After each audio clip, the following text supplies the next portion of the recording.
சமூக மீடியா சொந்தங்களுக்கு வணக்கம். இன்றைய நாளிலும் மற்றும் ஒரு காணொலி ஊடாக இணைந்திருக்கின்றோம். அந்த வகையிலே காலநிலை மாற்றத்தின் கொடூர தாக்குதல்களால் உலகெங்கும் இயற்கை பேரிடர்கள் முன்னெப்போதையும் விட மிக உக்கிரமடைந்துள்ளன. மெக்சிகோ வளைகுடாவில் உருவான பெருத்த அசுர புயல் புதன்கிழமை பிற்பகல் நியூ அர்லியன்ஸ் அருகே கரையை கடக்க உள்ளதால் 16 அடி உயர அசுர அலைகளுடன் அமெரிக்காவின் வளைகுடா கடற்கரைகள் அதிரடி முடக்கத்திற்கு ஆளாகியுள்ளன. கிட்டத்தட்ட 10 லட்சம் மக்கள் இதனால் பாதிக்கப்படும் அபாயம் ஏற்பட்டுள்ளது. மறுபுறம் இந்திய எல்லையான சிக்கிமில் நிலச்சரிவால் அடியோடு சரிந்து சமர்துங் சுரங்கப்பாதைக்குள் பயங்கர நச்சு கசிவு ஏற்பட்டு மீட்பு படையினரின் உயிரையே கேள்விக்குறியாக்கியுள்ளது. இது மட்டுமின்றி ஜம்மு காஷ்மீரின் கத்ராவில் கொட்டி தீர்த்த 245 மில்லிமீட்டர் அசுரமழை பெருவில் 6 பேரை உயிரோடு புதைத்த இரட்டை நிலநடுக்கம் மற்றும் கலிபோர்னியா கடற்கரைகளை சூழும் அசுர வெள்ளச்சுறாக்களின் முழுமையான விவரங்களை இப்போது விரிவாக பார்க்கலாம்.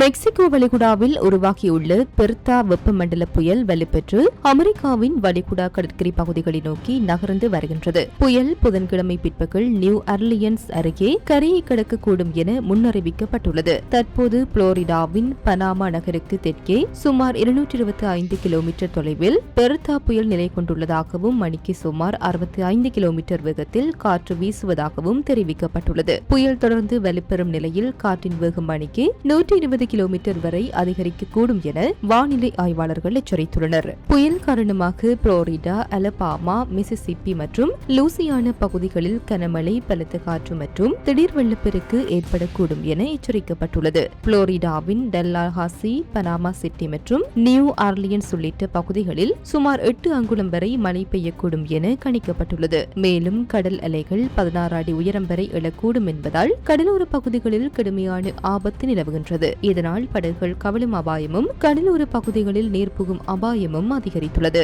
அலபாமா, புளோரிடா எல்லையிலிருந்து தென்கிழக்கு லூசியானா வரையிலான பகுதிகளில் வெப்பமண்டல புயல் எச்சரிக்கை அமலில் உள்ளது. லூசியானாவின் மேற்கு பகுதிகள், நியூ ஆர்லியன்ஸ் பெருநகர பகுதி, பான்ஷார் டிரெயின் ஏரி மற்றும் புளோரிடா பான்ஹெண்டிலின் சில பகுதிகளில் வெப்பமண்டல புயல் கண்காணிப்பு அமலில் உள்ளது. மிசிசிப்பி ஆற்றின் முகத்துவாரத்திலிருந்து அலபாமா, புளோரிடா எல்லை வரையிலான கடலோர பகுதிகளில் வெப்பமண்டல புயல் கண்காணிப்பு அமலில் உள்ளது. பெருத்தா புயல் புளோரிடா முதல் லூசியானா வரையிலான பகுதிகளில் நீடித்த கனமழையை ஏற்படுத்தக்கூடும் என தெரிவிக்கப்பட்டுள்ளது. பின்னர் புயல் மேற்கு நோக்கி நகர்ந்து டெக்சாஸ் பகுதியை நோக்கி செல்லும் என எதிர்பார்க்கப்படுகின்றது. மழை, திடீர் வெள்ளப்பெருக்கு, கடலோர நீர்மட்டம் உயர்வு மற்றும் பலத்த காற்று ஆகியவற்றால் கிட்டத்தட்ட 10 லட்சம் மக்கள் பாதிக்கப்படக்கூடும் என அதிகாரிகள் எச்சரித்துள்ளனர். வளைகுடா கடற்கரையை நோக்கி வேகமாக நகரும் பெருத்தா புயல் அமெரிக்காவின் தெற்கு மாநிலங்களில் கடுமையான வானிலை அச்சுறுத்தலை ஏற்படுத்தியுள்ளது.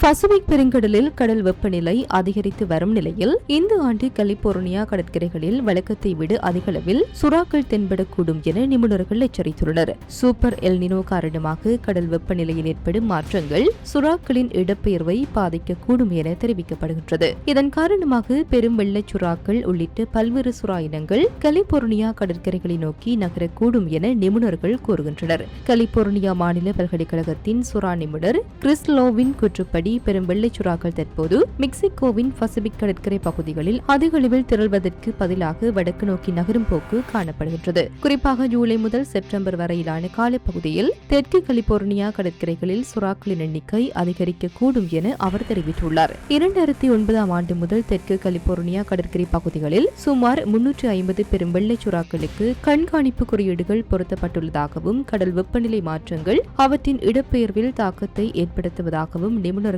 தெரிவித்துள்ளனர். இந்த ஆண்டு இளம் வெள்ளைச் சுறாக்கள் வழக்கத்தை விட முன்கூட்டியே கடற்கரை பகுதிகளுக்கு வர தொடங்கியுள்ளதாகவும் கூறப்படுகின்றது. இதனால் வரும் கோடை காலத்தில் கலிபோர்னியா கடற்கரைகளில் அதிக அளவில் சுறாக்கள் தென்படக்கூடும் என எதிர்பார்க்கப்படுகின்றது. பெரும் வெள்ளைச் சுறாக்கள் மட்டுமன்றி மென்மையான சுத்தித்தலை சுறாக்களும் கடற்கரை பகுதிகளில் அதிக அளவில் காணப்படலாம் என எச்சரிக்கப்பட்டுள்ளது. இதனிடையே வெப்பமான கோடை காரணமாக வழக்கத்தை விட அதிகமான மக்கள் கடற்கரைகளுக்கு வரக்கூடும் என்பதால் கடலில் நீந்துபவர்கள் மற்றும் கடற்கரை பயணிகள் எச்சரிக்கையுடன் இருக்க வேண்டும் என நிபுணர்கள் அறிவுறுத்தியுள்ளனர். கடல் வெப்பநிலை மாற்றங்கள் சுறாக்களின் நடமாட்டத்தை மாற்றும் நிலையில் இந்த கோடை காலத்தில் கலிபோர்னியா கடற்கரைகளில் மனிதர்கள் மற்றும் கடல்வாழ் உயிரினங்களுக்கு இடையிலான சந்திப்புகள் அதிகரிக்குமா என்ற கேள்வியும் எழுந்துள்ளது. சிக்கிமில் ஏற்பட்டுள்ள பெரிய கட்டமைப்பு சரிவை தொடர்ந்து நடைபெற்று வரும் மீட்பு பணிகளுக்கு இடையே சமர்துங் சுரங்க பாதைக்குள் ஏற்பட்ட நிலச்சரிவு காரணமாக அபாயகரமான எரிவாயு கசிவு ஏற்பட்டிருக்கலாம் என சந்தேகிக்கப்படுகின்றது. சுரங்கப்பாதையின் ஒரு பகுதியில் ஏற்பட்டதாக கூறப்படும் நிலச்சரிவு அங்கிருந்த எரிவாயு குழாய்கள் அல்லது தொடர்புடைய கட்டமைப்புகளை சேதப்படுத்தி இருக்கலாம் என அதிகாரிகள் சந்தேகிக்கின்றனர். இதனால் சுரங்கப்பாதைக்குள் மீட்பு பணிகளில் ஈடுபட்டுள்ள குழுக்களுக்கு கூடுதல் ஆபத்து ஏற்பட்டுள்ளது. நிலைமையை மதிப்பீடு செய்து பாதுகாப்பு நடவடிக்கைகளுடன் மீட்பு பணிகளை தொடர்ந்து மேற்கொள்ள அதிகாரிகள் நடவடிக்கை எடுத்து வருகின்றனர். சுரங்கப்பாதையில் ஏற்பட்ட சரிவுக்கான முழுமையான காரணம் மற்றும் எரிவாயு கசிவின் தன்மை குறித்து அதிகாரப்பூர்வ விசாரணைகள் நடைபெற்று வருகின்றன. சம்பவம் தொடர்பான மேலதிக தகவல்கள் எதிர்பார்க்கப்படுகின்றன. தென் அமெரிக்க நாடான பெருவின் ஜூனின் பிராந்தியத்தில் உள்ள சுபாக்கா மாகாணத்தில் அடுத்தடுத்து 2 சக்தி வாய்ந்த நிலநடுக்கங்கள் ஏற்பட்டதில் குறைந்தது 6 பேர் உயிரிழந்ததுடன் 21 பேர் காயமடைந்துள்ளனர். அடுத்தடுத்து ஏற்பட்ட இந்த நிலநடுக்கங்கள் ரிக்டர் அளவுகோலில் 5.1 மற்றும் 3.7 என பதிவாகியுள்ளன. நிலநடுக்கத்தின் தாக்கத்தால் பல கட்டடங்கள் இடிந்து விழுந்ததில் இடிபாடுகளுக்குள் சிக்கியவர்கள் உயிரிழந்ததாக அதிகாரிகள் தெரிவித்துள்ளனர். மண் மற்றும் செங்கற்களால் கட்டப்பட்ட 48க்கும் மேற்பட்ட வீடுகள் முற்றிலும் இடிந்து தரைமட்டமாகியுள்ளன. மேலும் 18 வீடுகள் கடுமையாக சேதமடைந்துள்ளன. இதனால் 300க்கும் மேற்பட்ட மக்கள் வீடுகளை இழந்து பாதிக்கப்பட்டுள்ளனர். அவர்களுக்காக தற்காலிக கூடாரங்கள் அமைக்கும் பணிகள் முன்னெடுக்கப்பட்டு வருகின்றன. இதற்கிடையில் இடிபாடுகளுக்குள் மேலும் யாரேனும் சிக்கியுள்ளார்களா என்பதை கண்டறிய மீட்புப் படையினர் தீவிர தேடுதல் நடவடிக்கைகளில் ஈடுபட்டுள்ளனர். நிலநடுக்கத்தால் பாதிக்கப்பட்ட பகுதிகளில் மீட்பு மற்றும் நிவாரணப் பணிகள் தொடர்ந்து நடைபெற்று வருகின்றன. கனடாவின் பிரிட்டிஷ் கொலம்பியா மாகாணத்தில் உள்ள கிம்பர்லி நகரின் மேற்கு பகுதியில் காட்டுத்தீ கட்டுப்பாடின்றி வேகமாக பரவி வருவதால் நகரம் முழுவதும் வெளியேற்ற எச்சரிக்கை விடுக்கப்பட்டுள்ளது. நகர எல்லைக்கு உட்பட்டு அனைத்து பகுதிகளுக்கும் விடுக்கப்பட்டுள்ள இந்த எச்சரிக்கையை அடுத்து சுமார் 9,000 குடியிருப்பாளர்கள் உடனடியாக வெளியேற தயாராக இருக்குமாறு அதிகாரிகள் அறிவுறுத்தியுள்ளனர். மேலும் கிம்பர்லி நகருக்கு தென்மேற்கே உள்ள சென்ட் மேரி லேக் ஷாலி பகுதியில் அமைந்துள்ள 66 குடியிருப்புகளுக்கும் தனியான வெளியேற்ற எச்சரிக்கை விடுக்கப்பட்டுள்ளது.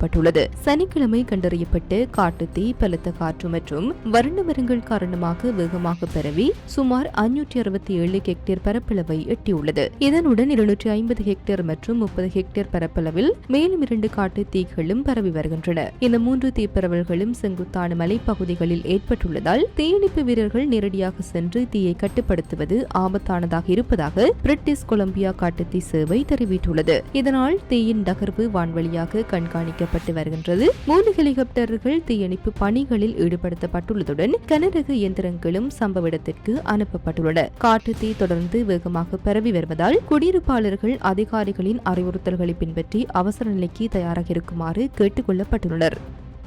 ஜம்மு காஷ்மீரில் தொடர்ந்து பெய்து வரும் கனமழையால் திடீர் வெள்ளப்பெருக்கு, நிலச்சரிவு மற்றும் மண் சரிவுகள் ஏற்பட்டு பல பகுதிகளில் சாலை போக்குவரத்து கடுமையாக பாதிக்கப்பட்டுள்ளது. பூஞ்ச் மாவட்டத்தில் தேடுதல் மற்றும் மீட்பு பணிகள் தொடர்ந்து நடைபெற்று வருகின்றன. ஜூலை 19 முதல் 21ஆம் தேதி வரையிலான 3 நாட்களில் கத்ராவில் 245.6 மில்லிமீட்டர் மழை பதிவாகியுள்ளது. இதனைத் தொடர்ந்து பூஞ்சில் 204.5 மில்லிமீட்டர், ராஜௌரியில் 186.2 மில்லிமீட்டர், ரியாசியில் 184.5 மில்லிமீட்டர் மற்றும் உதம்பூரில் 155.2 மில்லிமீட்டர் மழை பதிவாகியுள்ளது. தொடர்ச்சியான மழை காரணமாக ஜம்மு ஸ்ரீநகர் தேசிய நெடுஞ்சாலையின் சில பகுதிகளில் மண் சரிவுகளும் பாறைகள் உருண்டு விழுதலும் ஏற்பட்டுள்ளன. இதனால் போக்குவரத்து தடைப்பட்டுள்ள நிலையில் சாலை பணியாளர்கள் சீரமைப்பு நடவடிக்கைகளை மேற்கொண்டு வருகின்றனர். பூஞ்ச் மாவட்டத்தில் உயர்ந்து வரும் நீர்மட்டம் மற்றும் கனமழையால் ஏற்பட்ட சேதங்களை தொடர்ந்து காவல்துறை மற்றும் தேசிய பேரிடர் மீட்பு படையினர் இணைந்து தேடுதல் மற்றும் மீட்பு பணிகளை மேற்கொண்டு வருகின்றனர். காணாமல் போனவர்களை தேடுதல், இடிபாடுகளை அகற்றுதல் மற்றும் பாதிக்கப்பட்ட மக்களுக்கு உதவி வழங்குதல் ஆகிய பணிகள் தொடர்ந்து நடைபெற்று வருகின்றன.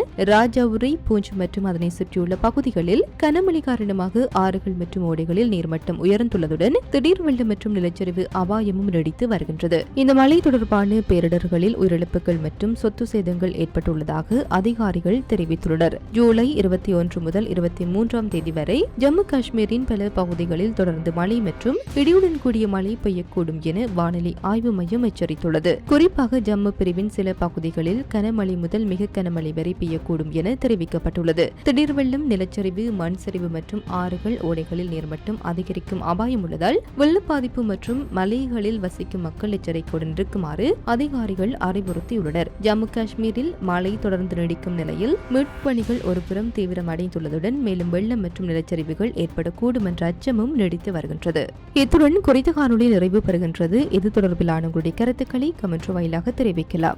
இது போன்ற பல செய்திகளை தெரிந்து கொள்ள நம்முடைய சமூக மீடியா யூடியூப் சேனலை சப்ஸ்கிரைப் செய்து அருகில் உள்ள பெல் பட்டனை கிளிக் செய்யுங்கள். மேலும் செய்திகளை உடனுக்குடன் தெரிந்து கொள்ள சமூகமீடியா.com என்ற இணையதளத்தின் வாயிலாக எங்களுடன் இணைந்திருங்கள்.